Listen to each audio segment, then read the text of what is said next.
So, very good morning to everyone and a very warm welcome on this platform. I hope I'm audible and visible to all of you. So, my name is CMS Anazmi and I'm hosting this event on the webinar on text planning. Yes. So, before we move forward, let me introduce you the organizer about the organizer, which is our Society for Skill Development Training and Education Program. So, अब अगर मैं इसके बारे में बात करूं, क्योंकि ये वेबिनार तो टेक्स्ट प्लानिंग के ऊपर है, बट उससे पहले मैं आपको एक ब्रीफ इंट्रोडक्शन देना चाहती हूँ इस ऑर्गेनाइजेशन के बारे में, जिसका हमने गठन किया है ताकि हम अपने जो इंडिविजुअल कम्युनिटी है या जो भी प्लेटफॉर्म पर हैं लोग, उनको एजुकेशन के साथ साथ स्किल डेवलपमेंट की भी जानकारी दे सके, उनको एम्पावर कर सके ताकि वो अपनी प्रोफेशनल और पर्सनल लाइफ में ग्रो कर सकें। तो इस ऑर्गेनाइजेशन के थ्रू ही हमने इस वेबिनार को ऑर्गेनाइज किया है, और जिसके चलते आज हम बात करने वाले हैं टैक्स प्लानिंग के ऊपर, टैक्स मैकेनिज्म के ऊपर। क्योंकि आप लोग जानते हैं कि मार्च का महीना चल रहा है, और मार्च का क्रूशियल महीना जो होता है, इसमें सब लोगों का दिमाग इसी पर चलता है कि भाई किस तरीके से हम अपने टैक्स को सेव कर सकें और क्या स्ट्रैटेजी हम अडॉप्ट करें जिससे हमारा टैक्स कम से कम, मतलब टैक्स का बर्डन जो है वो कम से कम हम पर एप्लीकेबल हो। तो इस बारे में हम आगे बात करते हुए पहले एक चीज और बताना चाहेंगे कि हमारा जो ये मिशन है इस ऑर्गेनाइजेशन का, वो मिशन ये है कि हम लोगों को एम्पावर कर सके कि वो अपनी एजुकेशन के साथ साथ अपने स्किल्स को भी इम्प्रोवाइज करें, ताकि पर्सनल ग्रोथ में भी उनको हेल्प करे और प्रोफेशनली भी वो डेवलप कर सके। जैसे आपने सुना ही होगा, ये कहावत है कि इंसान को आगे बढ़ने के लिए दो चीजों की बहुत जरूरत है, आइदर ऑफ एनी टू। या तो वो एजुकेशन में आगे हो, एजुकेटेड हो, और या फिर उसका हुनर होना चाहिए, यानी स्किल सेट इतना इम्प्रोवाइज होना चाहिए कि वो सरवाइव कर सके। अब अगर आप खुद सोचिए, ये दोनों चीजें इंपॉर्टेंट हैं, और अगर इन दोनों का कॉम्बिनेशन मिल जाए तो फिर तो बात ही क्या है। तो एजुकेशन के साथ साथ आजकल, क्योंकि आपको पता है एआई का जमाना आने वाला है, और एआई के अलावा भी हम आने वाले अपने एनवायरनमेंट में दिन ब दिन नए नए चेंजेस आते हैं, नए नए अपडेट्स आते हैं। अगर हम टैक्स की, इनकम टैक्स की बात करें, तो इनकम टैक्स में भी कई सारी चीजें, कई सारे चेंजेस हो रहे हैं। आए दिन हमें नए नए अपडेट्स पता चलते हैं कि भाई अभी जैसे टैक्स रेजिम की हम बात करें, तो पहले ओल्ड टैक्स रेजिम फॉलो होता था, जिसमें हम डिडक्शंस वगैरह क्लेम कर सकते थे अपने टैक्स बर्डन को कम करने के लिए, रिड्यूस करने के लिए। बट अब गवर्नमेंट ने एक न्यू टैक्स रेजिम जो इंट्रोड्यूस किया आज से 1-1.5 साल पहले, जिसमें हम क्या कर सकते हैं कि अपना जो टैक्स बर्डन है, टैक्स स्लैब है, वो कम हो जाता है। और उसके साथ साथ क्या होता है कि आपके ऊपर ये बर्डन नहीं रहता कि आपको कहीं ना कहीं एक इन्वेस्टमेंट करनी होगी, so that you can claim the exemption and the tax liability will be at a lower point. But अब क्योंकि क्या है कि आप जब नए उसमें जाते हैं, जैसे for example if you talk about salaried person, right, तो सैलरीड पर्सन में कहीं ना कहीं बैक ऑफ द माइंड ये रहता है कि मैं ये इन्वेस्टमेंट करूंगा तभी मुझे एग्जेम्पशन मिलेगी। से फॉर एग्जांपल एक एलआईसी की बात करें, हम लाइफ इंश्योरेंस लेते हैं ताकि हमें एटीसी के अंदर डिडक्शन मिल जाए। अब लेकिन हर इंसान ऐसा करे ये पॉसिबल नहीं है, या चाहे कि हम इन्वेस्टमेंट, क्योंकि कहीं ना कहीं साइकोलॉजी इंसान की ये होती है कि किस तरीके से हम बचाएं अपने आप को, पैसा हमारा जो है वो हम सेव कर सकें। तो उसके लिए क्या होता है कि गवर्नमेंट ने कहा ठीक है, आप अगर चाहें तो न्यू टैक्स रेजिम में जा सकते हैं, जहां पर आपके पास इन्वेस्टमेंट का बर्डन नहीं है। ऑल दो आपकी टैक्स लाइबिलिटी जो है वो कम हो जाती है, क्योंकि वहां पर पुराने रेजिम की अगर हम बात करें तो वहां पर 5 से 20% सीधा इंक्रीज हो जाता है। और न्यू टैक्स रेजिम में जो ब्रैकेट है वो as compare to old tax regime कम है। तो अभी इसके बारे में टेक्निकल ज्यादा बातें ना करते हुए मैं अपने आज के की नोट स्पीकर के बारे में बात करना चाहूंगी, उनके बारे में एक ब्रीफ इंट्रोडक्शन आपको देना चाहूंगी। जो आज के हमारे की नोट स्पीकर हैं, सीए सरोज आनंद जोशी जी। इनके बारे में मुझे बताने की वैसे जरूरत तो नहीं है, लेकिन फिर भी जो लोग नए हैं और इस प्लेटफॉर्म पे पहली बार आए हैं, तो उनको मैं बताना चाहूंगी that he is a very renowned person in this profession. उनको आज से 20 साल का तकरीबन एक्सपीरियंस है उनको इस फील्ड में। और in addition to being a chartered accountant, he's also held the esteemed position as financial advisor in National Union of Journalists, and which is a very oldest journalist organization. And he is also the national advisor in Bharati Patrakar Union. So he has contributed a lot in this particular area. और अगर मैं उनके बारे में बात कहूँ तो शब्द कम पड़ेंगे शायद।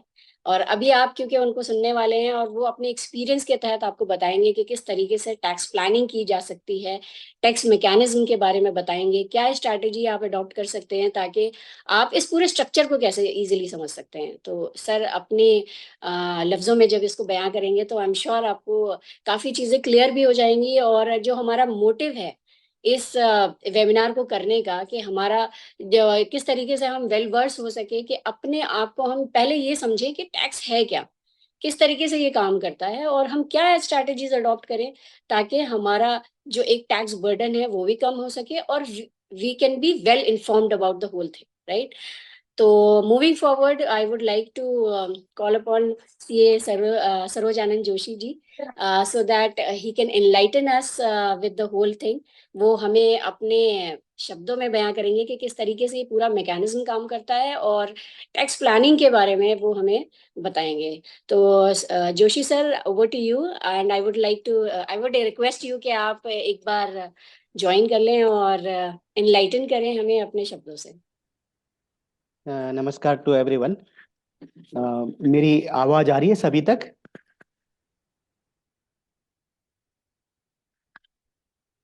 हेलो, ये मेरी आवाज सब तक आ रही होगी? ओके।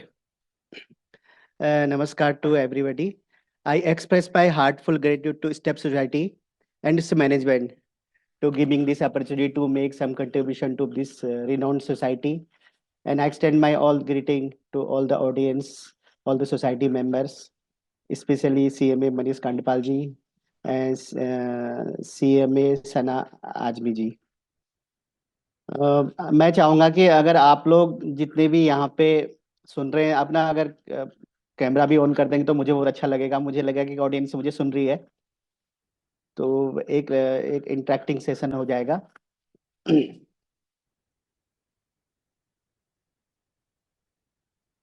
जी, तो जब ये वेबिनार अभी मुझे 2 दिन पहले मनीष जी का कॉल आया था कि आपको एक टैक्स प्लानिंग पे एक वेबिनार कराना है हमें, तो मैंने उनसे पूछा, मैंने कल सना से पूछा हमारी ऑडियंस कौन है। तो उन्होंने बताया कि सर ये तो कोई, पहले मुझे लग रहा था कोई प्रोफेशनल्स होंगे या कोई स्टूडेंट्स होंगे, फिर उन्होंने बताया नहीं सर ये जनरल पब्लिक है, और जनरल एक हर तरह के हमारे टैक्स पेयर भी हैं इसमें। तो मुझे लगा इस सेशन को इस तरह से मैं इसमें चीज़ें आपको दूं, मतलब ऐसा कंटेंट थोड़ा सा आपको नॉलेज शेयरिंग करूं कि आपके सबकी काम की चीज़ें और बहुत बेसिक चीज़ें और जो कई बार हमसे छूट जाती है, तो वो सब चीज़ें आपसे आप रूबरू हो जाओ। और ये जो टैक्स प्लानिंग का सना जी टॉपिक है ना, ये बहुत ही वास्ट, बहुत लेंथी टॉपिक है। पहले टैक्स प्लानिंग से पहले हमें टैक्सेशन समझना होगा, और टैक्स प्लानिंग के अंदर वो टैक्स समझना, टैक्स मैनेजमेंट, फिर उसके बाद टैक्स प्लानिंग का की बात आती है। तो आज मैं बहुत ही जो कॉमनली टॉपिक कवर कर रहा हूँ यहाँ पे, मैं स्टार्ट कैपिटल गेन से करूंगा। कैपिटल गेन के अंदर ही, जब कैपिटल गेन के अंदर ही फिर हमारी जो एक कॉमन डाउट्स होते हैं हमारे हाउस प्रॉपर्टी के, जब हम खरीदते हैं कोई सेक्शन 24B, जहाँ पे हम लोग कोई फ्लैट या घर खरीदते हैं तो उस पर टैक्स कैसे सेव कर सकते हैं, एक तो आएगा। फिर मैं चले जाऊंगा शेयर पे, और फिर अपना सैलरी वाले जो बहुत कॉमन ऑब्जर्वेशन हैं। तो एक पहले हाउस मतलब ये प्रॉपर्टी से शुरू करता हूँ, यानी कैपिटल गेन से शुरू करता हूँ। तो एक कॉमन क्वेश्चन आप लोग के लिए है, मुझे ये बताइए कि क्या कैश में कोई प्रॉपर्टी खरीद सकते हैं?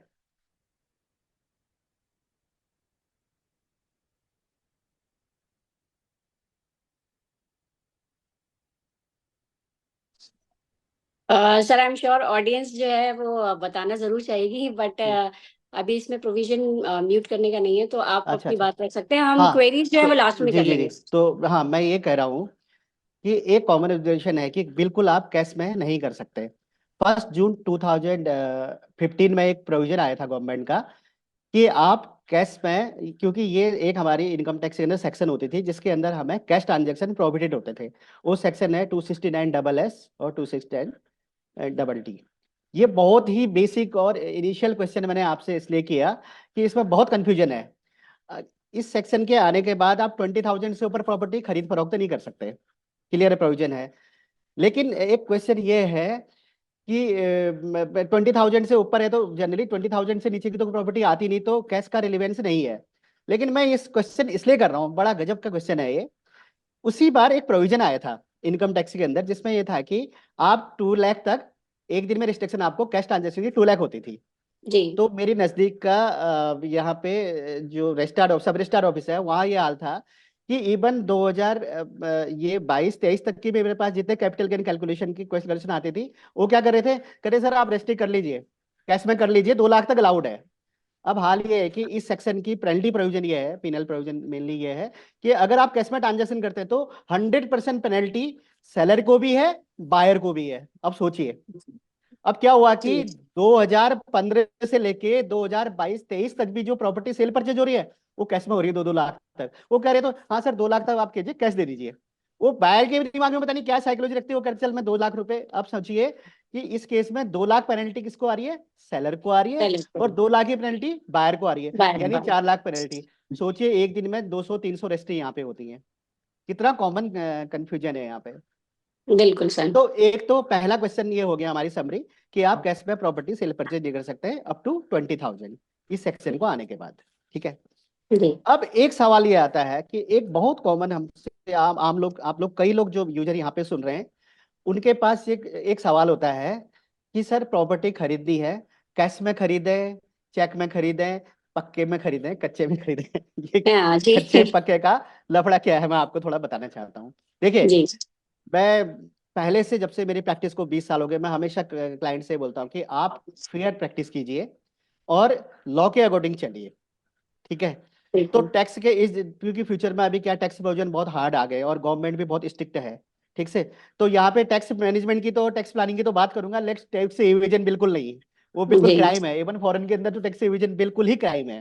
राइट तो आप पहले बार ये टर्म समझिए, जब कोई प्रॉपर्टी खरीदते हैं, बेसिक आप जब प्रॉपर्टी खरीदते हैं, तो उस प्रॉपर्टी का जो वैल्यूशन होता है उसे स्टाम्प ड्यूटी वैल्यू कहते हैं, जिसपे हमारे जो सब रजिस्ट्रार ऑफिस हैं, जो वहां पे अथॉरिटी होती है, जिस रेट पे प्रॉपर्टी का वैल्यूशन करती है, उसी पे क्या करती है सना जी, क्या करती है, जो ड्यूटी है उसी अमाउंट पे लेती है।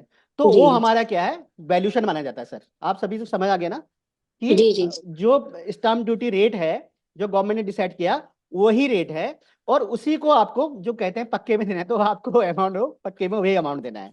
ठीक है, जी स्टाम्प ड्यूटी जिससे पे करना है। जैसे हमारा as example 5% stamp duty charges है हमारा किसी का, तो प्रॉपर्टी 1 लाख की, तो हमारी 5,000 गवर्नमेंट को हम स्टाम्प ड्यूटी देते हैं, स्टाम्प ड्यूटी उस अमाउंट के लेते हैं। और तो 1 लाख रुपए क्या है उसका स्टाम्प ड्यूटी वैल्यू हो गया। ठीक हो गया। राइट अब एक दिल्ली नोएडा वालों के साथ, अब आप लोग के सबके साथ एक क्या हुआ था, अभी क्या हुआ था, गवर्नमेंट ने, दिल्ली गवर्नमेंट और एनसीआर की गवर्नमेंटों ने क्या कर दिया था, सर्किल रेट रिवाइज कर दिए थे आप लोग के। जी सर्किल रिवाइज कर दिया, और कई जगह इवन वसुंधरा के पुराने जो फ्लैट थे या वैशाली के प्लान पुराने फ्लैट थे, उनका वैल्यूशन इतना ज्यादा हो गया था कि एक्चुअल जो प्राइस होता था वो तो कम होता था और वैल्यूशन ज्यादा होता था। जैसे बड़ी सीधी एग्जाम्पल मैं बताता हूँ, वैशाली में एक फ्लैट, आप जब आप बाहर के बात तय कर रहे हैं सर 20 लाख का मिल जाएगा आपको, और गवर्नमेंट क्या करती है, प्रॉपर्टी का वैल्यूशन करती है 25 लाख रुपए। ठीक है। बिल्कुल बिल्कुल सर्कल रेट के हिसाब मतलब से। हमारा सौदा, हमारी प्रॉपर्टी की लैंग्वेज जो होती है उसमें बोलते हैं सर सौदा कितने का है, 20 लाख रुपए का है, और जी स्टाम्प ड्यूटी कितनी पे करनी है आपको, 25 लाख रुपए पे करनी इस है। लाख अब बड़ी दिक्कत हो गई, अब लोग सीए के पास आते हैं, सर क्या करूं मैं, मुझे क्या बोलते हैं स्टाम्प ड्यूटी कितने पे देनी, 25 लाख पे देनी गवर्नमेंट को, और सौदा हमारा लाख। तो इस केस में भी एक टैक्स का बहुत सीरियस प्रॉब्लम है कि आपको गवर्नमेंट की वैल्यूशन कितनी थी सर, 25 लाख, 25 लाख और आप खरीद कितने में रहे हो, 20 लाख में खरीद रहे 20 हो। लाख तो गवर्नमेंट ने कहा हम आपको छोड़ेंगे नहीं, इस केस में आपको टैक्स देना पड़ेगा। यानी कि 20 लाख की जिसका सरकार ने वैल्यूशन किया था, 25 लाख का जिसका सरकार ने वैल्यूशन किया था, प्रॉपर्टी कितने को मिल रही है आपको, 20 लाख की। 25 तो ये 20 लाख 5 लाख रुपए आप क्या करोगे, टैक्स दोगे। ये टैक्स कहाँ लगेगा, income from other sources. Capital gain पे कितना टैक्स था मैम, मात्र 20% टैक्स होता है 20 लाख कैपिटल गेन पे। जी और यहाँ बिल्कुल कितना टैक्स देना है आपको, आपकी मेन इनकम में जुड़ जाएगा। तो हो सकता है आप 30% स्लैब में है, तो आपको 30% स्लैब में है। आप लोग समझ पा रहे हो मेरे को। तो यानी कि जब प्रॉपर्टी आप खरीदने जाते हैं, सर्किल रेट कम है, तो और आप वैल्यूशन, तो उस केस में आप, अब टैक्स प्लानिंग वाली बात बता देता हूं मैं सीधी सीधी। इस केस में आप ये कीजिए, अगर 25 लाख रुपया सर्किल रेट है किसी प्रॉपर्टी का, तो आप ट्राई कीजिए उसको, अरेंजमेंट उसका 25 लाख के कीजिए, 5 लाख पे टैक्स मत दीजिए। आप बैकडोर से प्रोविजन कर सकते हैं, कुछ भी कर सकते हैं, लेकिन आप उसमें अगर आप उसको 20 लाख पे करेंगे तो आपको टैक्स, ये किसी को पता नहीं था। इवन ये प्रॉब्लम हमारे उत्तराखंड के अंदर बहुत ज्यादा आ रही है सर। उत्तराखंड में क्या हो रहा है कि जो गांव की रूरल प्रॉपर्टी है उसका रेट गवर्नमेंट ने बहुत ज्यादा बढ़ा दिया, 1-1, 2-2 करोड़ रुपया है, प्रॉपर्टी का वैल्यूशन हो गया, और एक्चुअल में वो आधे रेट में बिक रही है। और पता है, लोग इनोसेंट होते हैं। एक आम टैक्स जो पेयर होता है, इवन जो नॉर्मल आईटी सेक्टर में काम करता है, इवन हमारे एडमिनिस्ट्रेटिव ऑफिसर भी, उनको पता ही नहीं होता है।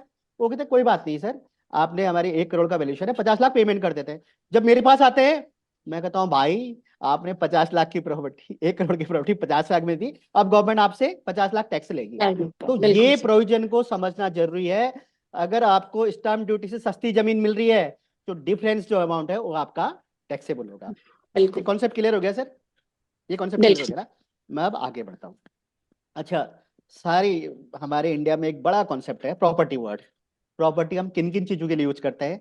फ्लैट के लिए, जमीन के लिए, बनाए बनाए घर के लिए, house property, constructed house property, let out property, flats, इन सब के लिए हम क्या कॉमनली यूज करते हैं? प्रॉपर्टी परचेज करते हैं। प्रॉपर्टी। तो बट इनमें फर्क है, रेजिडेंस हाउस और लैंड में बहुत फर्क है। इनकम टैक्स में लैंड के लिए अलग प्रोविजन है, और हाउस के लिए, कंस्ट्रक्टेड हाउस या फ्लैट के लिए बिल्कुल अलग अलग प्रोविजन है। तो आपको इन दोनों प्रोविजनों को आप कभी मिक्स मत कीजिएगा प्रॉपर्टी खरीदे। तो हमारे यहाँ क्या करते थे, ट्रेडिशनल प्रैक्टिस ये थी, वो कहते साहब मैंने एक प्लॉट बेच दिया है, तो वकील कहता था यार एक काम कर तू, इसका जितना कैपिटल गेन है तो नया प्लॉट खरीदे, तेरे को टैक्स छूट मिल जाएगी। ऐसा बिल्कुल नहीं है हमारे यहाँ। अब आप जब भी कोई फ्लैट या लैंड बेच रहे हैं, खरीद रहे हैं, तो आप कैसे टैक्स बचा सकते हैं, सेविंग कैसे करते हैं, मैं उस प्रोविजन पे आ रहा हूँ। अच्छा, ये कैश वाला हमारा क्लियर हो गया, ठीक है। सर्कुलेट से कम वाला कॉन्सेप्ट क्लियर हो गया। अब आता हूं मैं किस पे, कि आप टैक्स बचा कैसे सकते हैं जब आप सेल ऑफ प्रॉपर्टी कर रहे हो। अब सेल ऑफ प्रॉपर्टी में दो चीज है सर, हाउस, कंस्ट्रक्टेड हाउस, चाहे लेट आउट प्रॉपर्टी, चाहे कुछ भी हो, चाहे फ्लैट हो, चाहे बंगलो हो, चाहे आपका पक्का मतलब बनाना मकान जिसे कहते हैं, रफ लैंग्वेज में। एक पार्ट ये है, एक पेट आप जमीन बेचते हैं, ठीक हो गया।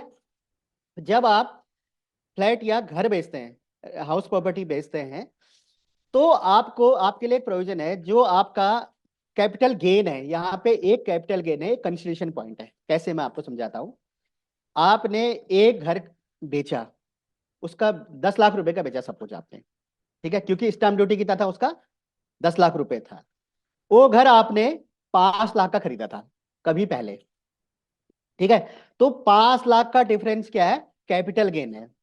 और जो 10 लाख का जो जो आप ट्रांजेक्शन वैल्यू कर रहे हैं, उसे कंसिडरेशन प्राइस कहते हैं हमारे यहाँ। वो क्या है? कंसिडरेशन प्राइस है। और आप बेच एक्चुअल में कितने रहे हो, आप कितने जो बेच रहे हो, 10 लाख रुपए कंसिडरेशन प्राइस है, और 5 लाख आपने खरीदा था। जो बीच का जो 5 लाख का गैप है वो क्या है? वो कैपिटल गेन है, ठीक है। ठीक है, अब समझिए। अब आप घर बेचते हैं, तो आप समझिए कि हम, हमारा एक, जनरली आप लोग को सबको बताया, हमने घर बेचा, उस पे कैपिटल गेन हुआ, तो फिर हमने क्या किया? उस कैपिटल गेन को रीइन्वेस्ट कर दिया, तो हमें इनकम टैक्स में छूट मिलेगी, हमें ये बताया जाता है। ये सेक्शन 54 है, हमारे यहाँ छूट मिलती है। ध्यान रखिएगा, इस केस में क्या है कि अगर आप घर बेच रहे हैं और नया प्रॉपर्टी घर खरीद रहे हैं, बिल्कुल आपको छूट मिल जाएगी। पहला सेक्शन प्लेन आपको घर बेच के घर खरीदने पे मिल रहा है। ये सेक्शन क्यों आई, आपको समझिए इसको। गवर्नमेंट ने हमारे यहाँ क्या था, हमारी कंट्री के अंदर क्या था, गवर्नमेंट हमारे यहाँ तीन, उनको लगता था मेन प्रॉब्लम है, रोटी कपड़ा और मकान। तो ये जो सेक्शन थी, इंसेंटिव थी उन लोग के लिए जो अपने आशियाना अपने के लिए घर बनाते हैं। ये प्रॉपर्टी डीलर के लिए, बहुत मल्टीपल खरीदने वालों के लिए सेक्शन नहीं थी। तो इसलिए क्या था कि हम एक घर बेच के दूसरा नया घर खरीदते हैं, तो डिडक्शन सिर्फ तब मिलेगी। ऐसा नहीं कि तुम घर खरीदे जा रहे हो, बेचे जा रहे हो, तो उस पर छूट मिलनी नहीं है। लेकिन गवर्नमेंट ने अभी अमेंड किया था 2 साल, फाइनेंस एक्ट 2022 में, कि एक की जगह आप दो घर में भी इन्वेस्ट कर सकते हैं, दो कैपिटल गेन का, तो आपको कैपिटल गेन का बेनिफिट मिलेगा। अब बहुत ही सिंपल लैंग्वेज है, उस कॉन्सेप्ट को आपको समझाता हूँ, कैपिटल गेन क्या होता है। एक पहला कैपिटल गेन है, आपने फ्लैट या घर बेच रहे हैं, तो आपकी खरीद की वैल्यू क्या होगी? सेल तो डिसाइड है, गवर्नमेंट ने डिसाइड किया आप इतने में बेचोगे भैया, ठीक है, उसे सर्कुलर या स्टैम्प ड्यूटी वैल्यू बोलते हैं। अब उसकी खरीद की वैल्यू क्या है? तो हमारे यहाँ क्या किया, जो पुश्तैनी जमीन है या पुश्तैनी घर है, या पुश्तैनी प्रॉपर्टी, उसके लिए एक कट ऑफ डेट डिसाइड कर दी। कट ऑफ डेट क्या है? 1/4/2001, 1 अप्रैल 2001। उसके सर्किल रेट डिफाइन होते हैं आपके। वो सर्किल रेट आपको कहीं भी, आप अपने लोकल तहसील में चले जाएंगे तो आपको वहां वो रेट मिल जाएंगे 1 अप्रैल 2001 के। वो आपका क्या माना जाएगा? Base year. किसके लिए? 1/4/2001 से पहले प्रॉपर्टी के लिए। ठीक हो गया?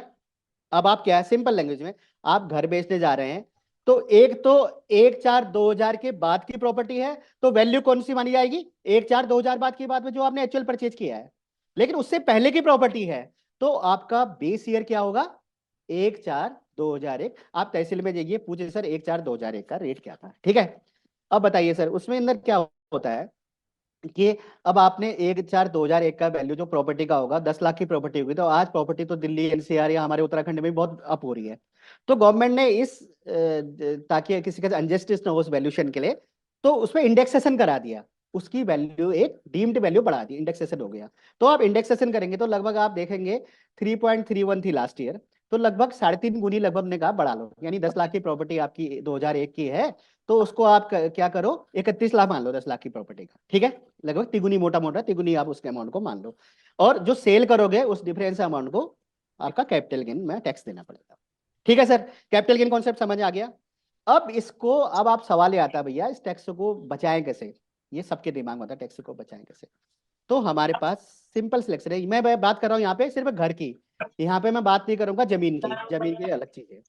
अब आपने एक फ्लैट बेचा, कैपिटल गेन हुआ, तो नया फ्लैट, नया घर, नई कंस्ट्रक्टेड हाउस प्रॉपर्टी खरीदते हैं या नया कंस्ट्रक्शन भी करते हैं तो उससे आपको छूट मिलती है। यानी जो गेन गेन अमाउंट है, सेल और परचेज का डिफरेंस, जो भी इन्वेस्ट करोगे वो पूरा आपका टैक्स फ्री हो जाएगा। अगर उससे कम अमाउंट करेंगे तो उसी प्रोपोर्शन में आपको उस पर टैक्स पे करना पड़ेगा। ठीक है, कॉन्सेप्ट क्लियर है यहां तक? अब इस केस में क्या है कि अगर आप सपोज आप घर नहीं खरीदते नया, क्योंकि इंसेंटिव घर के लिए था, जमीन खरीदते हैं, तो आपको उसको अगले कंस्ट्रक्शन केस में अगले 3 साल तक नया कंस्ट्रक्शन कराना होगा। अब लोग क्या करते थे इस केस में कि 3 साल के बाद, 3 साल तक गवर्नमेंट इनकम टैक्स डिपार्टमेंट यार देखी जाएगी, 3 साल अभी जमीन खरीदते बाद में देख लेंगे। तो गवर्नमेंट ने कहा रुको, हम छोड़ेंगे नहीं आपको। आपको जो गेन हुआ इसको आप जब तक आपका कंस्ट्रक्शन पूरा नहीं था, आप इसको कैपिटल गेन स्कीम अकाउंट में जमा कर दीजिए। एक बैंक में आप कभी भी कैपिटल गेन अकाउंट, आप पूछोगे कि कैसे करते हैं, तो आप किसी भी बैंक के अंदर आप चले जाइए, उससे कहे सर मेरा कैपिटल गेन अकाउंट खोल दीजिए। वो दो तरह से खुलता है, एक तो सेविंग अकाउंट नॉर्मल, एक हमारी एफडी के रूप में खुलता है। ठीक है, तो आप उसको खोल दीजिए, उसमें जमा कर दीजिए। और उसमें क्या है, उस गवर्नमेंट में, उसमें केस में गवर्नमेंट के पास इंस्ट्रक्शन ही होती है बैंकों को, भैया उसको तब देना है पैसा रिलीज करना जब वो घर बनाएगा। पता चला वो फंड आपने उसे मिसयूज कर दिया। तो बेसिकली आपको नए घर से, आपने नया घर बेचा, कैपिटल गेन हुआ, नया घर खरीद लिया, नया फ्लैट खरीद लिया, तो उस पर छूट मिल गई, आप उससे टैक्स बचा सकते हैं। अब दूसरा सवाल है, आप जमीन बेचते हैं। हमारे यहाँ आप लोग दिल्ली एनसीआर में रहते हैं, पहाड़ में गए, आपने पहाड़ की जमीन बेच दी, या आप गांव की रूरल लैंड अपने गांव में चले गए, वहां से दिल्ली में पैसा चाहिए आपको, बेच दिया। उस केस में प्रोविजन में थोड़ा फर्क है, थोड़ा एक बेसिक इस वाले सेक्शन में फर्क है कि जब भी आप कोई प्रॉपर्टी बेचते हैं एज ए लैंड, मतलब जो फ्लैट नहीं है या घर नहीं है, ठीक है, हाउस प्रॉपर्टी। मुझे लगता है किसी का आवाज आ रही है। तो एक बार मैं रिक्वेस्ट करूंगी पार्टिसिपेंट से कि वो प्लीज अपना जो ऑडियो है वो म्यूट कर ले, ताकि हम सर को अच्छे तरीके से सुन पाए। तो अब मैं बात कर रहा सर, लैंड की बात करता। लैंड के केस में क्या है कि आपको जो इन्वेस्ट करना है, यहाँ सेक्शन 50 नहीं है, बल्कि दूसरी सेक्शन है 54 EC। ठीक है, उस केस में क्या है, जो प्रॉपर्टी की वैल्यू है, अब यहाँ पे गेन नहीं करना आपको, यहाँ पे आपको वैल्यू करनी थी इन्वेस्ट। यहाँ पे थोड़ा बेसिक फंडा है। लोग सोचते हैं सिर्फ कैपिटल गेन करना पड़ेगा, नहीं। सपोज आपकी जो लैंड बेच रहे हैं उसकी वैल्यू है 10 लाख रुपए, और आपने उसको 10 लाख रुपए बेच दिया, और उसकी वैल्यू थी 5 लाख। गेन कितना हो गया? 5 लाख, मोटा मोटा गेन जो आपका 5 लाख हुआ। नहीं, यहाँ पे 5 लाख इन्वेस्ट नहीं करना आपको। कंसिडरेशन, कंसिडरेशन क्या है? जो 10 लाख रुपया हुआ वो आपको इन्वेस्ट करना है। ठीक है सना जी, कॉन्सेप्ट समझ में आ रहे हैं सबके? जल्दी तो नहीं हो रही है? सर आप बिल्कुल सही समझा रहे हैं। और अगर किसी के, मैं ये रिक्वेस्ट करना चाहूंगी, किसी का अगर कोई भी पॉइंट है जो समझ नहीं आ रहा है तो आप चैट बॉक्स में डाल चैट सकते बॉक्स हैं। में दिख रहा है मुझे, जी जी जी जी जी, जी आप जी क्वेश्चन पूछ सकते हैं। जी जी। तो सॉरी, इस केस में आपको क्या करना है, लैंड वाले केस में आपको क्या करना है, कंसिडरेशन इन्वेस्टमेंट करना है। ठीक है, ठीक हो गया। ठीक है। अब अच्छा, एक कॉमन सवाल ये होता है, लोग कहते हैं एक जमीन बेच दी, दूसरी जमीन खरीद ली। वो बड़ा मिसकंसेप्शन है। लैंड के लिए गवर्नमेंट ने कोई सुविधा नहीं दी है। सिर्फ दो केस में ये बेनिफिट मिलता है। अगर आप लैंड बेचते हैं उससे गेन होता है। आपको इनकम टैक्स सेविंग आप तभी कर सकते हैं जब वो लैंड जो बेच रहे हैं एग्रीकल्चर हो, वो बेसिकली ध्यान रखना पड़ेगा, उसका जो मेन चीज है वो किसानों को छूट दी है, जो लोग उसमें एग्रीकल्चर कार्य करें, जिनका पूरा परिवार उस किसानी से चलता है, यानी एग्रीकल्चर लैंड के लिए। अब आप कहोगे एग्रीकल्चर लैंड, लोग आते हैं कहते हैं सर ये तो एग्रीकल्चर लैंड है, कहाँ है? दिल्ली में मेरी एग्रीकल्चर लैंड है। अरे यार, तेरी एग्रीकल्चर लैंड के लिए क्या है, वो तुम्हारे हिसाब से नहीं चलेगी। भले ही आपका, जब आप रजिस्ट्री करने जाते हैं ना, उसमें कृषि भूमि एग्रीकल्चर लैंड दिखाई हो, तब भी आपकी लैंड एग्रीकल्चर लैंड नहीं मानी जाएगी। लैंड एग्रीकल्चर कब मानी जाएगी? जब इनकम टैक्स की डेफिनेशन में आएगी। इनकम टैक्स में एग्रीकल्चर लैंड की डेफिनेशन क्या है? वो डिफाइन है पॉपुलेशन और डिस्टेंस के हिसाब से। वो कहता है कि जहां 4 लाख रुपए, 4 लाख पॉपुलेशन होगी, वहां 6 किलोमीटर के डिस्टेंस के बाहर की जो म्यूनिसिपल लिमिट जहां खत्म हो रही, वहां की लैंड हम एग्रीकल्चर मांगे। ऐसा आप वहां पढ़ लीजिएगा। तो बेसिकली एग्रीकल्चर रजिस्ट्री हो रही है, उससे एग्रीकल्चर लैंड का कोई मतलब नहीं है। एग्रीकल्चर का मतलब यह है जो इनकम टैक्स ने डिफाइन जिसको किया है एग्रीकल्चर लैंड, सिर्फ वही लैंड क्या मानी जाएगी, एग्रीकल्चर लैंड मानी जाएगी। अब सुनिए, आपके वो सेक्शन जो है सेक्शन 54B, जो एग्रीकल्चर हम लोग कहते हैं कि एक जमीन खरीद के दूसरी जमीन में इन्वेस्ट करोगे तो आपको छूट मिल जाएगी, वो क्या है मैं बताता हूँ। वो सिर्फ किसानों के लिए है जिनका पुश्तैनी काम उस खेती, उसमें खेती का काम कर रहे थे, आप एग्रीकल्चर का काम करते थे, वो बेचिए आपने, दूसरी एग्रीकल्चर लैंड खरीदी। और किसके लिए खरीदी एग्रीकल्चर लैंड? एग्रीकल्चर वर्क के लिए। आप उसमें किसानी करोगे, उसके अंदर फार्मिंग का काम करोगे, तभी आपको छूट मिलेगी। वो भी गवर्नमेंट ने डिफाइन किया है उसमें, यहाँ उत्तराखंड के अंदर 2 बीघा 1.5 बीघा जमीन है तभी आप, ऐसे नहीं छोटे टुकड़े खरीद लो।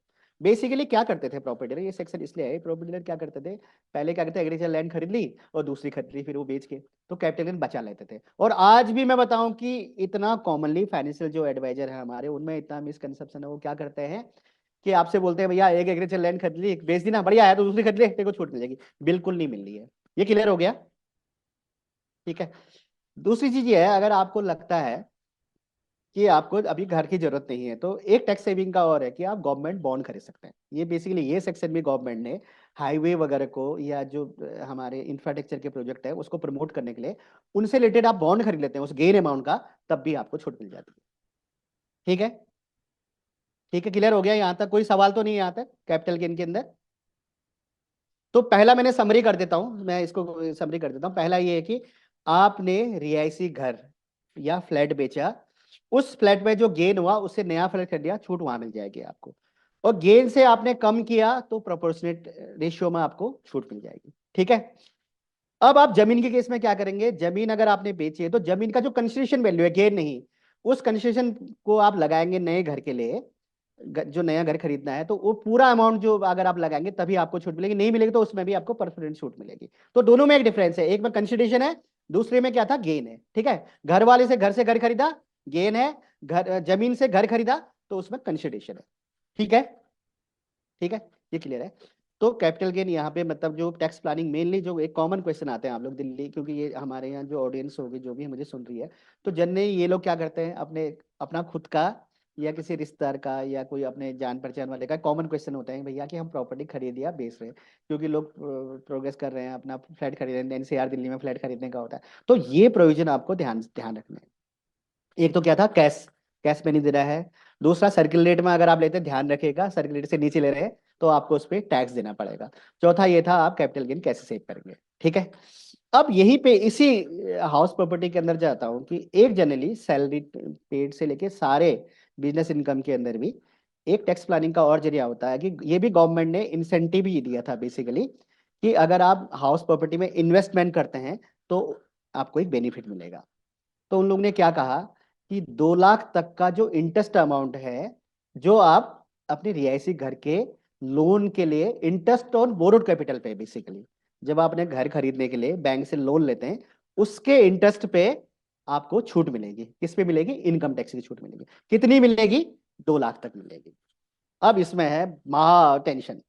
हमारे जितने ये जो ऑडियंस सुन रहे होंगे उनके साथ प्रॉब्लम क्या है, भैया प्रॉपर्टी एक ही है और इंटरेस्ट बहुत ज्यादा है। दिल्ली की प्रॉपर्टी तो पता चला नोएडा में तो 50 60 60 लाख लोग क्या करते हैं, इन्वेस्ट करते हैं। तो आप एक 50,000 रुपये 1 करोड़ की प्रॉपर्टी खरीदते हैं मैम, तो जो प्रॉपर्टी का होता है 4 या 5 लाख रुपए इंटरेस्ट चले जाता है ना। अब उनको लगता है यार मैं भी कमा रहा हूँ, मेरी वाइफ भी कमा रही है, हम क्या दोनों उसका बेनिफिट ले लें, क्योंकि 2 ही लाख बेनिफिट मिलना है। नहीं, तो बहुत ही कॉमन क्वेश्चन है यहाँ पे, इसे कहते हैं ज्वाइंट ओनर के केस में क्या करेंगे। ठीक है, इनकम टैक्स ने क्या किया, इनकम टैक्स ने इस बारे में इतने ज्यादा कंफ्यूजन है, लॉ बिल्कुल क्लियर नहीं है। बट मैं आज आप लोग को जो ऑब्जर्वेशन दे रहा हूँ, जो मतलब लॉ के बारे में जानकारी दे रहा हूँ, वो जो हमारे सुप्रीम कोर्ट के, हाई कोर्ट के केसेज आए हैं या एक्सपर्ट जो ओपिनियन है उनका एक कंक्लूजन में देखता हूँ। ठीक है, पहली बात, आपने, आपके स्पाउस ने मिलके आपने एक ज्वाइंट प्रॉपर्टी खरीदी है, ज्वाइंट घर खरीदा है, और दोनों ज्वाइंटली लोन लिया है, और आपकी बैंक से अलग अलग अमाउंट में किस्त जारी करके इंस्टॉलमेंट जारी है, तो आप दोनों बेनिफिट लीजिए। आप दोनों उसका बेनिफिट ले लीजिए, उसमें कोई टेंशन नहीं है, स्ट्रेट फॉरवर्ड है। अगर आपने दोनों ने मिलकर ज्वाइंट प्रॉपर्टी ली है और आपके दोनों बैंक अकाउंट से इंस्टॉलमेंट जारी है, फिर कोई टेंशन नहीं है। ठीक है, अब ज्वाइंट प्रॉपर्टी ली है आपने, ठीक है, एक ही आदमी अपने बैंक से उसका इंस्टॉलमेंट पे कर रहा है। तो अगर उसकी वाइफ उसके अकाउंट में बाद में भी अगर पैसा डाल देती है, उसको डिपॉजिट कर देती है अपना कंट्रीब्यूशन, तब भी उसको छूट मिलेगी, गवर्नमेंट डिनाई नहीं करती। अब एक सवाल ये है, ज्वाइंट प्रॉपर्टी नहीं है, प्रॉपर्टी क्या है, हस्बैंड के नाम से है या वाइफ के नाम से। वाइफ के नाम से लोग प्रॉपर्टी इसलिए लेते हैं कि वो स्टाम्प ड्यूटी कम हो जाती है, तो लोग क्या करते हैं, वाइफ के नाम से लेते हैं, फिर कहते हैं यार ये तो इंटरेस्ट बहुत आ रहा है तो मैं भी बेनिफिट लेता हूँ। देखिए, हमारे इंडिया के अंदर एक जनरल लॉ है, हमारे उत्तराखंड में भी गवर्नमेंट ने दिया था कि पति जो है, पति की संपत्ति पे मतलब हस्बैंड के एसेट्स पे, प्रॉपर्टी पे पत्नी का आधा अधिकार है। तो उस लॉ के अकॉर्डिंग, उस लॉ के अकॉर्डिंग मैं ये कह रहा हूँ कि आप ज्वाइंट ओनर हैं, आपको ओनरशिप की अब बहुत ज्यादा फाइट करने की जरूरत है, बट लीगली आपके डॉक्यूमेंट में नहीं है, तो आपको क्या ध्यान रखना पड़ेगा, उस केस में क्या कीजिए, आप अपनी मंथली इंस्टॉलमेंट जो है उसके 2 पार्ट करवाइए बैंक में जाके, और बैंक वाले से ये बोलिए उस केस में कि सर आधी इंस्टॉलमेंट हम अपने उससे ऑटो, आजकल ऑटो रिपेमेंट होता है, या आप पीडीसी चेक लेते हैं, तो अब आधे अपनी वाइफ नाम से दीजिए, आधे अपने नाम से दीजिए, आप दोनों को छूट मिल जाएगी। ठीक है, अगर प्रॉपर्टी की ओनरशिप क्लियर नहीं है तो आप ये कीजिए, देखिए गवर्नमेंट ने ये सेक्शन, ये जो हमारी सेक्शन बनाई है सेक्शन 24B, यानी कि इंटरेस्ट से छूट मिलने की, ये बड़ी उदार सेक्शन है, ये लोग को प्रमोट करने के लिए, क्योंकि मेट्रो में इतना महंगा लोग घर बनाएंगे, अब भैया इंटरेस्ट देंगे घर बनाने के लिए। वैसे तो आप कई कंट्रियों में देखोगे सरकार की जिम्मेदारी है लोग को घर देना, और हमारी इंडिया भी ये हाउसिंग स्कीम हमारी गवर्नमेंट भी दे रही है। तो गवर्नमेंट ये कहती है यार चलो एक काम हम आपकी मदद कर देते हैं, आप जो इंस्टॉलमेंट पे कर रहे हो उसका इंटरेस्ट जो पार्ट है उसको आपको 2 लाख तक की छूट लेते हैं। तो उस केस में क्या है, दोनों, आप दोनों पति पत्नी हस्बैंड वाइफ दोनों उसका डिडक्शन का बेनिफिट ले सकते हो। किस केस में, अगर प्रॉपर्टी ज्वाइंट है और दोनों, फिर तो कोई दिक्कत नहीं है। अगर प्रॉपर्टी एक के नाम है तब भी आप अलग अलग बैंकों से इंस्टॉलमेंट जारी है, तो फिर कोई उसमें दिक्कत नहीं है। ठीक है, ये तो 2 लाख आपको दोनों को उसमें छूट मिल जाएगी। अच्छा, हाउसिंग लोन में इन्वेस्टमेंट करने का मतलब हाउसिंग लोन लेने का बहुत बड़ा फायदा क्या है, इसमें ड्यूल बेनिफिट है। आपकी किस्त के अंदर 2 कंपोनेंट होते हैं, एक इंटरेस्ट पार्ट, एक इंस्टॉलमेंट पार्ट, दोनों को छूट मिलती है। इंटरेस्ट पार्ट की कितनी मिल जाएगी, यहाँ 2 लाख तक मिल जाएगी, और उधर 80C में, जो हम लोग 80C की डिडक्शन कहते हैं, वहां पे हमारा क्या है, 1.5 लाख रुपए की छूट वहां पे मिल जाती है आप लोग को। यानी कि इसलिए लोग, ये गवर्नमेंट भी चाहते हैं कि लोग यार अपना घर बनाएं, अपने अपने अपना अपने सब लोग अपनी छत अपनी आशियां बनाएं, इसलिए ये ड्यूल बेनिफिट सेक्शन है। सेक्शन 24B में कहा, इंटरेस्ट पार्ट, और उधर 80C में आपको इन्वेस्ट में उसके जो इंस्टॉलमेंट पार्ट है और इंटरेस्ट, दोनों में आपको छूट मिल जाएगी, ड्यूल बेनिफिट मिल जाएगा इसको। तो ये सेक्शन बहुत ही बढ़िया और टैक्स प्लानिंग के लिए सबसे बढ़िया चीज है। ठीक है, इसमें कोई और डाउट्स होंगे तो मैं क्वारी में लास्ट में ले लूंगा। ठीक है, ठीक है, इंटरेस्ट ऑन, ये हमारा क्या हो गया, बोरोड कैपिटल की बात आ गई। ठीक है, 24 वीक के अंदर, ठीक हो गया। ठीक है, इसमें कोई डाउट तो नहीं है। हाँ सर एक कंसर्न है, जैसे और लोगों का भी आता है कि अगर जैसे मान लीजिए होम लोन लिया हमने, तो जी होम लोन के केस में एक पोजीशन का पॉइंट आता है जी कि जी जी जी। आपने कोई घर लिया और उस घर का पोजीशन अभी नहीं मिला, क्योंकि हम्म, आजकल का कॉन्सेप्ट ये होता है कि आपने कोई बिल्डर के साथ टाइप किया और उन्होंने हम्म, अभी कंस्ट्रक्शन में, अंडर कंस्ट्रक्शन है, और जी आपने जी वहां पर प्रॉपर्टी ले ली, तो जी। क्या हम उस होम लोन को क्लेम कर सकते हैं या नहीं कर सकते? उसका डिडक्शन हमें मिलेगा या ध्यान नहीं? है, यस सेक्शन, ये बहुत पुरानी क्लेरिफिकेशन इस पर है, साफ है। लोग पढ़ते नहीं उसको। उसमें क्या है मैम, कि वो ये कहता है कि जो भी interest on pre construction period है उसको अकोमोडेट कीजिए, आपको 5 इंस्टॉलमेंट में आपको छूट मिलेगी उसकी, जब तक आपका पोजीशन। देखिए बिना ऑनरशिप को तो वो छूट मिलनी है नहीं। बिल्कुल। ठीक है। तो उसमें क्या है, दो बेनिफिट मिलेंगे आपको इस केस में। एक तो जब आपका, लेकिन डिडक्शन ये तभी मिलेगी जब आप उस घर के मालिक, आपको मालिकाना हक या पोजीशन मिल जाता है। ठीक हम्म। है। लेकिन यहाँ पे मैं एक चीज और बताना चाहूंगा, यहाँ एक सवाल बहुत लोग करेंगे। आपके नोएडा, दिल्ली, एनसीआर के अंदर पोजीशन का बहुत बड़ा घपला है। ठीक है। जी। इनकम टैक्स में, और वहाँ जितने एनसीआर और दिल्ली के जो टैक्स एडवाइजर है ना, वो वैसे रॉन्गली कई गलत एडवाइस दे रहे हैं, मैं ऑनेस्टी से कहता हूँ। क्योंकि हमारा एक्ट के अंदर ऑनरशिप जब तक नहीं मिलेगी तब तक आप उसका बेनिफिट ले नहीं सकते। और एक अच्छी बात क्या है कि जब आपको ऑनरशिप मिलती है तो जो प्री कंस्ट्रक्शन का आपका लॉस है उसको भी गवर्नमेंट आपको बेनिफिट दे रही है, लेकिन 5 किस्तों में दे रही है। ठीक है। तो आपको बिल्कुल। पुराना भी बेनिफिट मिल जाएगा, बिल्कुल मिल जाएगा, लेकिन कब मिलेगा, जब आपकी ऑनरशिप हो जाएगी। वो इसलिए कि फेक ऑनरशिप में लोग किस तरह से उसको वो न करें। और एक ऑनरशिप का लीगल टाइटल हो जाता है तो फिर उसमें क्या है, वैलिड डिडक्शन हो जाता है।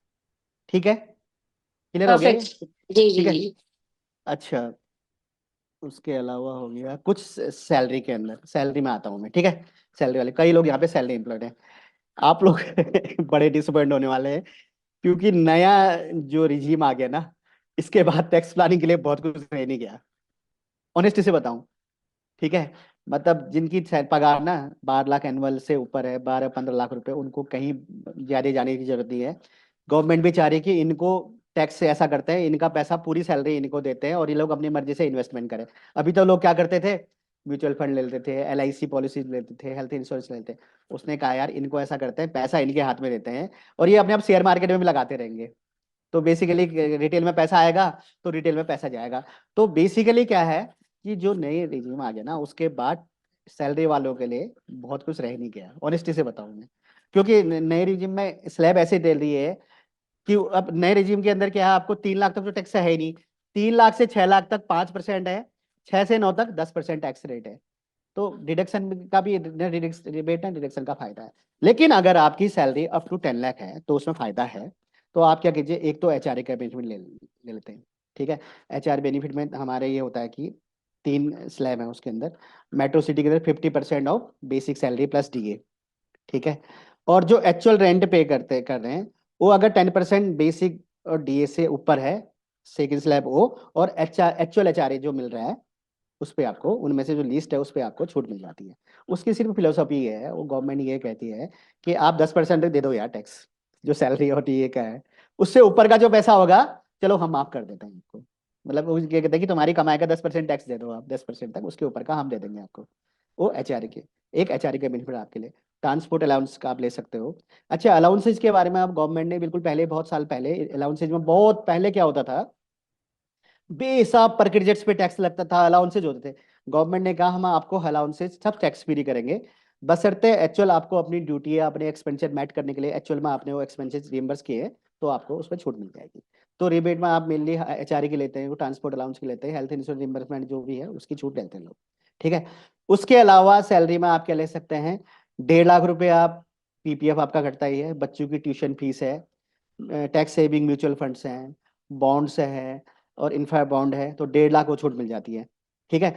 अच्छा, एक अच्छी बात क्या है, जो स्टेट डिडक्शन है ना, वो चाहे आप नए वाले स्कीम में जाओ, न्यू स्कीम में जाओ, चाहे ओल्ड में, दोनों में आपको 50,000 रुपए की छूट मिलती है। ये इससे ये भी क्या किया बताए, ये जो 50,000 रुपए स्टेट डिडक्शन का बेनिफिट है ना, ये इसलिए दिया पता है कि लोग आ ही जाए अब यार नए में। अब ये एल आई सी मत करो, ट्यूशन व्यूशन फीस बताने के लफड़े में मत रहो। आप क्या करो कि टैक्स दे दो भैया। ठीक है। अब मुझे ऐसा लगता है गवर्नमेंट अब धीरे धीरे, ऑनेस्टी से बताऊं, टैक्स प्लानिंग जैसा सब्जेक्ट तो बहुत ही आउटडेटेड होने वाला है, क्योंकि गवर्नमेंट चाह रही है यार ये फ्लैट रोड से टैक्स दे दे तो अच्छा है गवर्नमेंट को। ठीक हो गया। तो एक तो बेनिफिट क्या है आपको बताया मैंने, सैलरी के अंदर अलाउंसेज और डिडक्शन जो सैलरी के अंदर मिलते हैं। फिर बाकी 1.5 लाख के एडिशनल डिडक्शन कहाँ मिल जाते हैं हमारे, सेक्शन 80C के अंदर मिल जाते हैं। अब क्या है कि एक एक और गवर्नमेंट ने एडिशनल 50% का फायदा दिया है पेंशन स्कीम में डालने के लिए, एनपीएस पे। एडिशनल इस ट्रिपल सी से अगर एम्प्लॉय वॉलेंट्री कोई पेंशन स्कीम लेता है, यानी 2 लाख का बेनिफिट यहाँ मिल जाता है।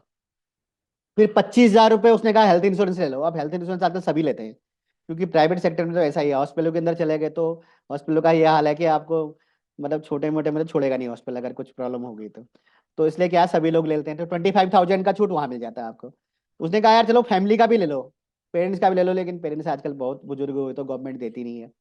तो वो कहती है यार नहीं, अब तुम्हारे पेरेंट्स से बोलता है इंश्योरेंस अब इनके लिए है नहीं। फिर भी अगर मिल जाता है तो आपको 50,000 का एडिशनल बेनिफिट मिल जाता है आपको। सीनियर अगर सीनियर सिटीजन तो फिर और एडिशनल 1 लाख तक की भी बेनिफिट आपको मिल सकता है। ठीक है। तो यहाँ है। उसके अलावा क्या है कि अगर आप किसी चैरिटेबल ऑर्गेनाइजेशन जो सेक्शन 80G के अंदर रजिस्टर्ड है, तो उसको आप अगर डोनेट करते हैं, वैसे बहुत कम ऐसे चांसेस हैं, क्योंकि 50% ही आपको छूट मिलती है। जितना आपने किसी सोसाइटी को दान किया चैरिटेबल को, उसका 50% अमाउंट अप, वो भी 5% ऑफ जीटीआई तक, तो उसमें आपको डिडक्शन मिल जाती है। अगर आप दान, चलो ठीक है, दान पुण्य का हो जाता है उसमें। और उसमें तो कई लोग ये कर लेते हैं कि कहते हैं यार चल 10-20 हज़ार रुपये देता हूँ, थोड़ा सा मुझे विड्रॉल करके दे दे। ठीक है। तो डोनेशन में भी इतना कुछ है नहीं। ठीक है। बाकी कुछ हमारे जो फिजिकली चेंजेस लोग हैं उनके लिए 80 यू की डिडक्शन है। 75,000 1.5 लाख तक उनको छूट मिलती है, किसी को फिजिकली कोई प्रॉब्लम है, डिसेबिलिटी है। बट वो डिसेबिलिटीज वगैरह जितनी है वो स्पेसिफाई है कि ये डिसेबिलिटी है। ऐसे सेक्शन 80DD है, उसके अंदर भी ये कहता है कि ये इतनी बीमारियां हैं, उस बीमारी में एक्चुअल एक्सपेंसेस खर्च किया तो 50,000 तक या 75,000 की सीलिंग लिमिट है, वहां तक आपको छूट मिल जाएगी। ठीक है। उसके अलावा ना एक चीज और है, कई लोग हमारे सेल्फ एम्प्लॉयड है, जैसे चार्टर्ड अकाउंटेंट हैं, ठीक है, या छोटा मोटा बिजनेस कर रहे हैं, तो उनके लिए एक छूट और दी कि अगर उनको वो लोग किराए के मकान में रहते हैं तो एचआरए की जगह एक हमारे 80 जीजी की छूट मिल जाती है। ठीक है। वो भी लेकिन बहुत कम है, वो 5,000 मेरे ख्याल से मंथली है, तो नहीं के बराबर ही है वो। तो वो भी 5% ऑफ जीटीआई तक लिमिटेड है, बट है जैसा भी है, वो बेनिफिट आप ले सकते हैं। और अगर फिर उसके बाद आप कंपैरिजन कीजिए, आप एक काम कीजिए, अलाउंसेज घटाइए, डिडक्शन घटाइए, स्टैंड डिडक्शन घटाइए, डिडक्शन 80C घटाइए, 80D घटाइए, उसके बाद टैक्स ओल्ड सिलेबस में जाइए, फिर क्या कीजिए, नए वाले में स्टैंड डिडक्शन घटा के नए वाले स्लेब लगाइए, फिर दोनों में कंपैरिजन कीजिए, जो आपको सही लगता है वो उस पे आप टैक्स दे दीजिए। ठीक है। इसमें अब मतलब सैलरी वालों को, मतलब सैलरी वाले बड़े उससे सुन रहे थे मेरे को, यार उनको बड़ा डिसअपॉइंट होगा, सर ने हमें हमारे लिए बहुत कुछ चीजें है नहीं। ऑनेस्टली बताऊं कि नए वाले स्लैब में, और वैसे ना मुझे पर्सनली बड़ा फील होता है, ऑनेस्टली से बताऊं, कि सैलरी वालों से जाती तो है, बिजनेस वालों के खर्चे अलाउड हो जाते हैं, बिजनेस वाले बहुत सारे एक्सपेंसेज वगैरह, लेकिन सैलरी वालों को टैक्स देना है, मतलब यानी कि आपकी 10 लाख से ऊपर पगार है तो आपको 30% स्लैब में हो तो आपको टैक्स देना ही देना है। उसके अंदर बहुत कुछ है नहीं। अब जिसकी सैलरी 10 से 15 लाख रुपए, आप नई नई जिम में चले जाइए और आप उसमें टैक्स दे दीजिए। अच्छा, ये सैलरी हेड होगा। सैलरी हेड में कंक्लूड यही है कि आप दोनों सैलरी कंक्लूड कीजिए, और आपको जहां भी जिस में फायदा मिलता है आप वहां जाइए। अब है सेल, अब शेयर, शेयर वगैरह पे। तो शेयर में भी क्या हमारी है कि जो 1 साल तक आपने होल्ड किए हुए शेयर है, और आप 1 साल के अंदर उनको बेच देते हैं शेयर्स को, तो वो शॉर्ट टर्म में कैपिटल गेन में आता है, उसमें 15% हमारी यहाँ टैक्सेशन है। अगर 1 साल से ऊपर शेयर या म्यूचुअल फंड की होल्डिंग हो जाती है तो फिर लॉन्ग टर्म में कैपिटल गेन लगता है, वो भी लगभग बिना इंडेक्सेशन के 15% ही टैक्स है। तो बट एक फायदा क्या है, अगर आप 1 साल बाद बेचते हो तो गवर्नमेंट ने कहा यार 1 साल तक जो आपको गेन हो रहा है लॉन्ग टर्म में शेयर या म्यूचुअल फंड पे, तो उस पर टैक्स देने की जरूरत नहीं। 1 लाख रुपए वो भी, एक टैक्स प्लानिंग ये भी कर सकते हो, आपको लग रहा है 1 लाख से कम हो रहा है, 1 साल से ज्यादा हो गया ना, बेच दो उसको, चलो 1 लाख पे गवर्नमेंट हमें छूट दे देगी। क्योंकि इसमें दिक्कत क्या है ना, अब किसी का सैलरी ब्रेकअप 30% में आता है, बरोबर। अब 30% में टैक्स आता तो 1 लाख रुपए से ज्यादा गेन हो गया उसको, तो 30% तो गवर्नमेंट ले रही है उस केस में। हालांकि इस केस में भी लॉन्ग टर्म में तो 15% है, 15%, तब भी 1 लाख रुपए हो गया तो 15,000 रुपए आपको टैक्स देना पड़ता है। तो एक प्लानिंग ये कर सकते हैं कि वहां पे आप 1 लाख तक के गेन से बचने के लिए, आपको लगता है 1 लाख से कम हो रहा है तो आप बेच सकते हो, फिर दोबारा इन्वेस्ट कर दो, दूसरी नहीं यार इन्वेस्टमेंट कर लो, लॉन्ग टर्म से आप शॉर्ट टर्म में कर लो, जैसा भी आप करना चाहो। तो 1 लाख रुपए का मतलब बचत यहाँ पे आप कर सकते हैं कैपिटल गेन के अंदर। बाकी जो और भी कैपिटल के जैसे हमारी टैक्स प्लानिंग के cross border transaction, arms length price, वो सब अनलिमिटेड है। ये जितनी पब्लिक यहाँ पे सुन रही है ये वैसे भी बहुत अनम्यूट है, ये बंद करके सो जाएंगे, वो सेक्शन बहुत ही रिलेवेंट भी नहीं है और हमारे लिए एज सच इतनी इम्पोर्टेंट भी नहीं है ना। अच्छा, इसमें एक क्वेश्चन मुझे आया, business transferring their income to salary paying the important role of economy, there ये सही बात कर रहे हैं हमारे सुरेश जी, कह रहे हैं ना। देखो वैसे वास्तव में मुझे ऐसा भी लगता है कि सैलरी वालों के साथ बड़ी जाती है, लेकिन हम है तो है। तो गवर्नमेंट के लिए मैं तो बजट में जब भी एनालिसिस वगैरह करता हूँ, लिखता हूँ, तो मैं कहता हूँ यार सैलरी वालों को थोड़ा और बख्शो और टैक्स दो। इतने अलाउंसेज और के लेके, और महंगाई इतनी जा रही है बढ़ गई, 30% आप टैक्स ले रहे हो।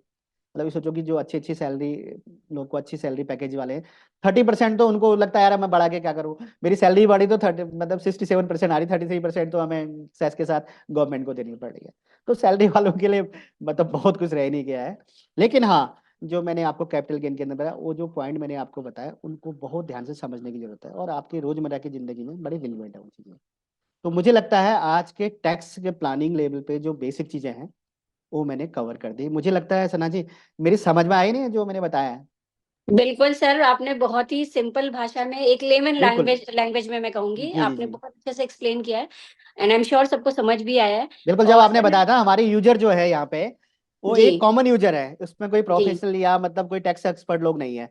क्योंकि ये प्रैक्टिकल एस्पेक्ट था, थ्योरेटिकल नहीं था, तो इसलिए मैंने जी, बहुत ही जो बेसिक लेमन है उसकी लैंग्वेज में उसको समझाने की कोशिश की। बिल्कुल बिल्कुल sir, and thank you so much. आपका जो एक सेशन था बहुत ही फ्रूटफुल रहा, मतलब जहां तक मेरी अंडरस्टैंडिंग है बहुत फ्रूटफुल है, और जो पार्टिसिपेंट है उनका भी काफी एक्टिव इन्वॉल्वमेंट मुझे थ्रू आउट द सेशन दिखा। काफी सारी क्वेरीज भी आई हैं, तो सर मैं रिक्वेस्ट करूंगी कि अब मैं जितने पार्टिसिपेंट हैं उनकी कोई क्वेरीज हैं तो वो हम टेकअप कर लेते हैं अगले 10 मिनट में, ताकि चीजों को हम और ज्यादा, मतलब एक जो भी ना मेरे अगर कोई पास, जी डाउट है। जी, मेरे पास एक जी क्वेरी आई, आईफोन से आई है।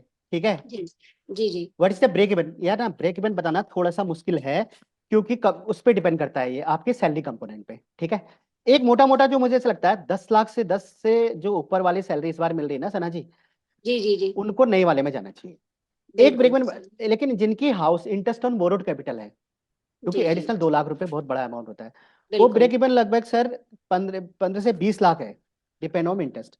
तो ये एग्जैक्ट ब्रेक इवन इसलिए निकल एक वो नहीं बन सकता कि डिपेंड आपकी इन्वेस्टमेंट और इन्वेस्टमेंट आपके पे। टैक्स प्लानिंग के ऊपर डिपेंड करता है। बट जनरली मैंने इस बार देखा कि जो 15 लाख रुपए से ऊपर जिनकी सैलरी, वो सब नए में जा रहे हैं, उनको उसी में दे रहे बिल्कुल, ऑप्शन से रहा नहीं ना, क्योंकि न्यू टैक्स रेजिम में अगर आप जाएंगे तो हैं। वहां जी पर जी आप जी। डिडक्शन क्लेम नहीं कर सकते। मतलब अगर हम क्लेम नहीं बात कर करें तो सकते। सिर्फ एक स्टैंडर्ड डिडक्शन जो है वो आप क्लेम कर सकते हो। और सर एक कंसर्न और आया था, जी। क्वेरी थी कि अगर मान लीजिए किसी ने होम लोन लिया है और होम लोन का पोजेशन तो मिल गया है उनको, लेकिन वो रेंटेड प्रोमाइसेस में रह रहे हैं, कहीं पर रेंट पे रह रहे हैं, तो क्या वो एचआरए और होम लोन दोनों एक साथ क्लेम नहीं, कर बिल्कुल नहीं ले सकते हैं? सकते, बिल्कुल नहीं ले सकते।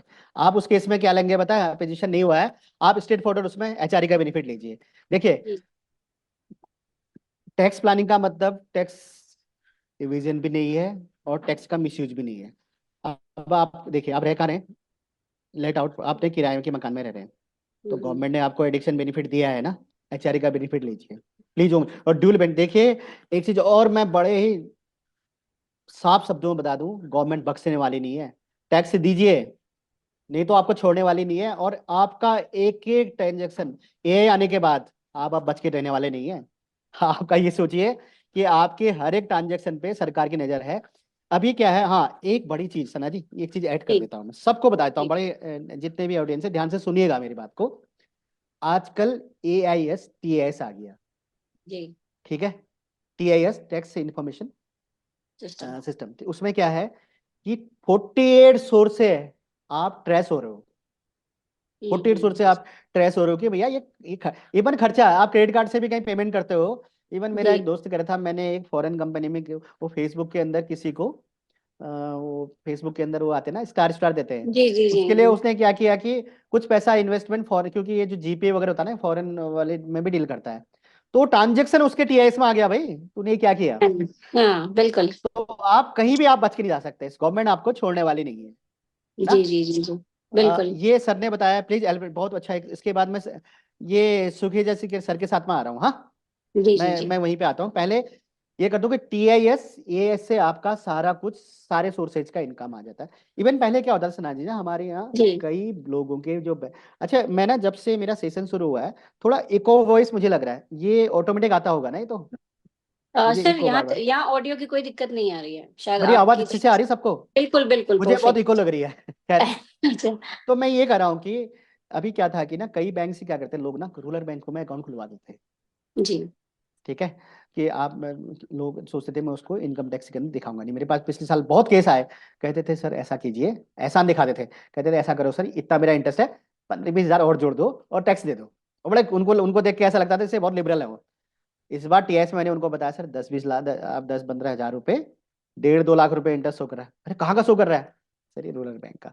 अभी क्या है, जो बैंक के अंदर भी जो सॉफ्टवेयर है ना, फिनेकल वगैरह, वो सारा डेटा टेक ओवर कर रहा है। और मैंडेटरी है जो ये जो आधार से पैन लिंक जोड़ने वाला। इसलिए आपके आज के डेट में टैक्स चोरी करना तो भूल जाइए आप। आपको सरकार छोड़ने वाली नहीं है। बहुत पुराने पुराने केस आ रहे हैं, सुनने को कोई तैयार नहीं है। फेसलेस प्रोसेसिंग है। पहले होता था कि आप फेस सामने सामने इंटरेक्शन होता था, आप हाथ जोड़ देते थे, सर गलती हो गई। अब गलती होने के लिए सुनने को कोई तैयार नहीं है, फेसलेस प्रोसेसिंग हो रही है। आपकी एक एक ट्रांजेक्शन रिकॉर्डेड है ना। तो इसलिए टैक्स। अब मैं आता हूँ, एक सर हमारे हैं वरुण सुखेजा सर जी हैं। वरुण सुखीजा जी हैं, जी जी सुखेजा जी, जी। वरुण जी। जी। एक ये जो क्रिप्टो करेंसी है ना, गवर्नमेंट ने बड़ा सिरदर्दी है, हमारे सिरदर्दी पैदा कर दी। इसमें क्या है, क्रिप्टो करेंसी वाले केस में अभी तक क्लियर कोई भी गाइडलाइंस नहीं है। कोई भी हमारे गवर्नमेंट में क्लियरेंस नहीं आई कि ये इनकम टैक्स में किस तरह से टैक्स लगेगा। अभी पिछली बार जो हुआ है, मैं ऑनेस्टी से बताऊं, लोगों ने या तो मैक्सिमम मार्जिनल रेट 30% टैक्स दे दिया जो प्रॉफिट हुआ है, या फिर कुछ लोगों ने क्या किया देखिए, अगर गवर्नमेंट ने इसको ऐड किया है इसके अंदर शेयर और शेयर की तरह डील करने के लिए, तो सारे कैपिटल गेन के जो शेयर और म्यूचुअल फंड में लगते हैं वो प्रोविजन लगेंगे। तो अब आप क्या है, क्रिप्टो आपका 1 साल के बाद बेचते हैं, यानी 12 महीने बाद बेचते हैं। अच्छा, क्रिप्टो क्या है ना, क्रिप्टो क्या है, जनरली क्रिप्टो वैसे शेयर और म्यूचुअल फंड की तरह भी नहीं है। क्रिप्टो कॉन्सेप्ट ही कुछ है। क्रिप्टो के रेट फ्लक्चुएशन के ऊपर टैक्स लगता है। तो पहली बात तो अभी भी मैं बड़े ऑनेस्टी से आपको बताता हूँ कि मैं पब्लिक फोरम पे ओपनली आपको ये एडवाइस नहीं कर सकता। अभी आप किस, प्लीज वेट कीजिए, इस साल आ जाएगा इसका टैक्सेशन कैसे निकलेगा। अभी क्लियर कोई ऑब्जेक्शन नहीं है। पिछली बार लोगों ने क्या किया, कैपिटल गेन के अंदर टैक्स दे दिया। बट मैं, मेरी अपनी पर्सनल ओपिनियन है, मैं इसको कैपिटल गेन नहीं मानता, क्योंकि इसमें क्या है ना, हमारे जैसे शेयर मार्केट में क्या होता है कि शेयर इंडेक्स के ऊपर चलता है, पर क्रिप्टो के अंदर क्रिप्टो इंडेक्स चलता है। वो अभी तक गवर्नमेंट ने उसको मतलब कैपिटल गेन के अंदर डाला नहीं है। तो इसलिए एक ये क्रिप्टो पे बहुत क्लियर नहीं है। बट अभी आप, बहुत लोगों ने किया गया, बहुत स्मार्टली किया गया, सेफ्टली, उन लोगों ने 30% स्लैब में अपने इनकम फ्रॉम अदर सोर्स से जोड़ के दे दिया। मुझे लगता है वो अप्रोच ज्यादा अच्छी है। शेयर के अंदर डालना मेरे हिसाब से ठीक नहीं है। नहीं तो आप एक काम कीजिए कि आप इनकम फ्रॉम अदर सोर्स से टैक्स दीजिए, और शेयर के अंदर भी देते तो फिर गवर्नमेंट का नोटिफिकेशन आप बता दीजिए गवर्नमेंट को, सर आपके पास कोई क्लियर गाइडेंस नहीं थी, इसलिए मैंने क्या किया, 1 साल से बाद वालों को लॉन्ग टर्म में भी दिखा दिया। 1 साल के अंदर जो फ्लक्चुएशन हुआ उसको शॉर्ट टर्म में दीजिए, आप 15% टैक्स दे दीजिए, उसका फायदा ले लीजिए। और कोई सवाल? कोई और सवाल है तो आप लिख सकते हैं, या अपने को अनम्यूट कर लीजिए।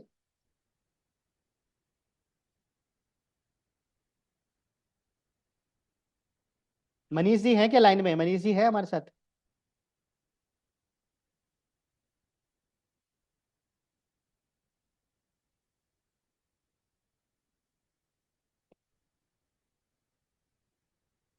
आपकी आवाज आप अनम्यूट कीजिए।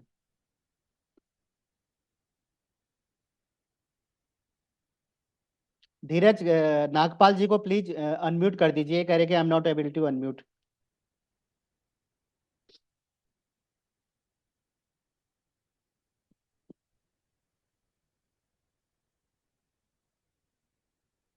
मनीष कांडपाल सर को भी अनम्यूट कीजिए। अनम्यूट, ये लोग डायरेक्ट हो नहीं पा रहे हैं।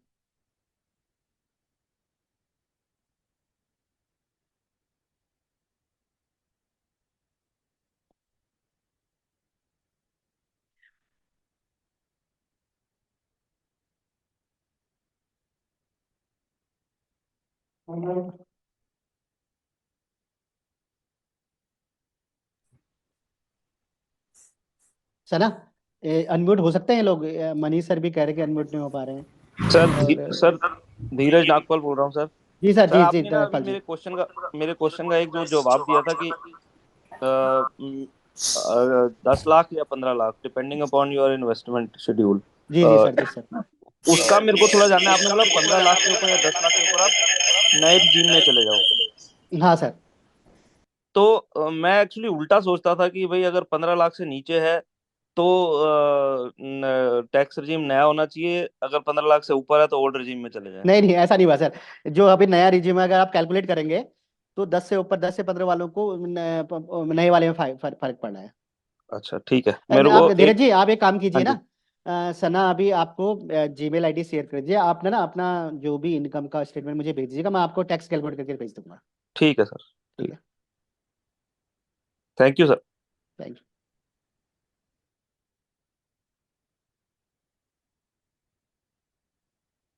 मनीष जी कुछ कहना चाह रहे थे?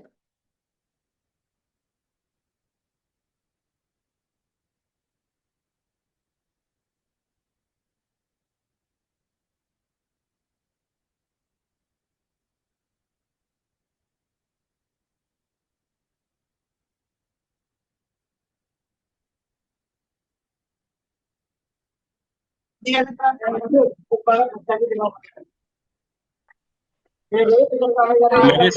सेटिंग बदल दी है now. Participant can unmute themselves. Thank you sir. Saroj sir, Manish this side, मैं मनीष बोल रहा हूँ। Saroj sir, am I audible? Yes yes yes, Manish ji. Sir sorry, बीच में कुछ टेक्निकल इशू आ गया था जिसकी वजह से I was unable to you are unmute my. Audible sir.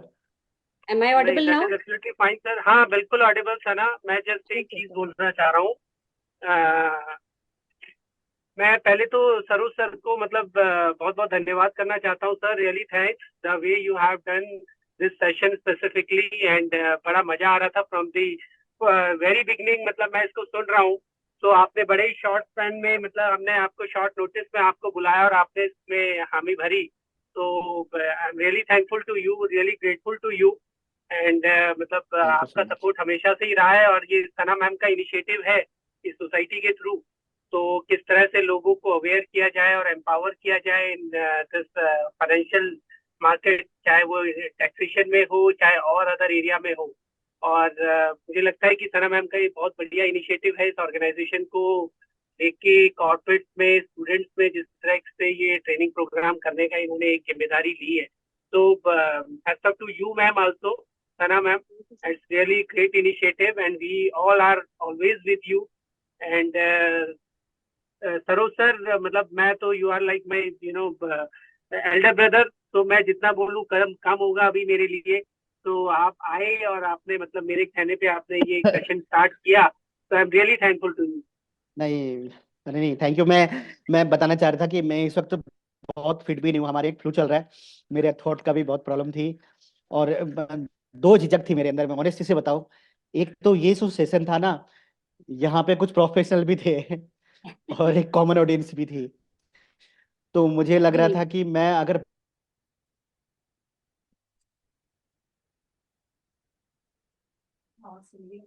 Sir, आप ऑडिबल नहीं है, आपकी आवाज नहीं आ रही है, शायद म्यूट हो गया है आपका। सर आप ऑडिबल नहीं है, आपकी आवाज नहीं आ रही है सर।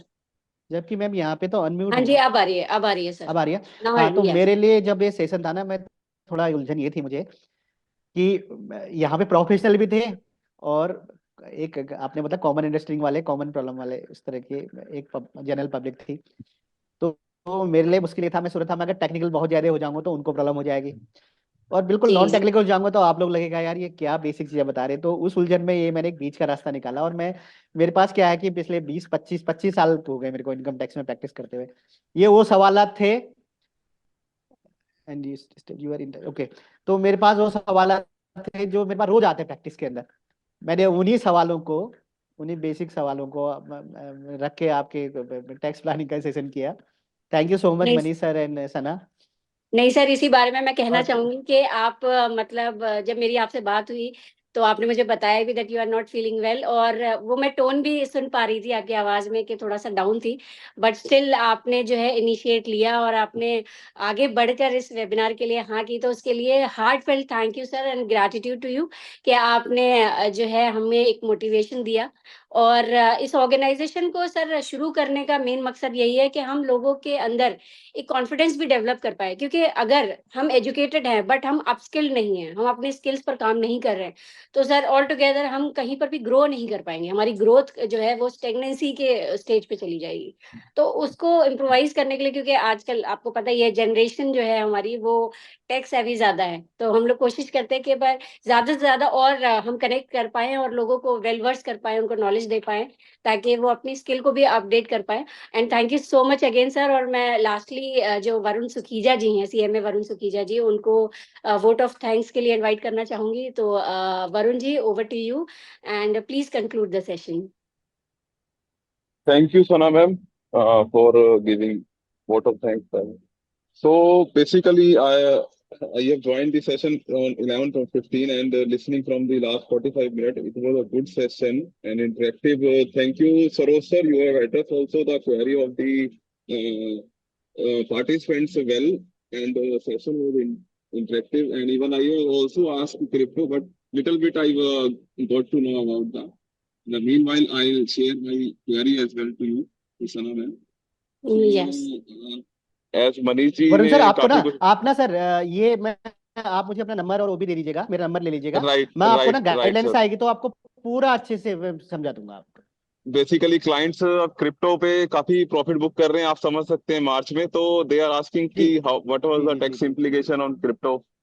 सो ज्यादा ना कहते हुए टाइम लेते हुए, basically the session was very interactive and thank you Sana ma'am and thank you Joshi ji for having link, thank you Manish ji. So I am just signing off today, thank you. Thank you so much Varun ji thank for you your so kind much. Words. और sir एक चीज और last में, before concluding this webinar, अब ये topic हमने cover किया है, बट जैसा कि आपने पहले भी कहा कि इस टॉपिक के अंदर ये बहुत वास्ट टॉपिक है, हर एक एस्पेक्ट को कवर कर पाना इज नॉट पॉसिबल, राइट। तो इसमें काफी सारी चीजें अभी भी पेंडिंग हैं, तो हम कोशिश करेंगे। और सर मैं आपसे भी रिक्वेस्ट करूंगी, जब भी आपके पास टाइम हो तो हम एक बार और कनेक्ट करें, और ताकि जो बिल्कुल भी क्वेरीज बाद में आती हैं तो we can connect over it और try to resolve the queries and get back to all the बिल्कुल थिंग्स जो भी इनके मन में डाउट है या कोई और एडिशनल पॉइंट है, तो वो भी हम डिस्कस कर सके नेक्स्ट टाइम। तो sir thank you so much and at this point we would like to conclude the session. Thank you everyone, thank you for joining us. Thank Thank you you, so much, thank you so much. thank you.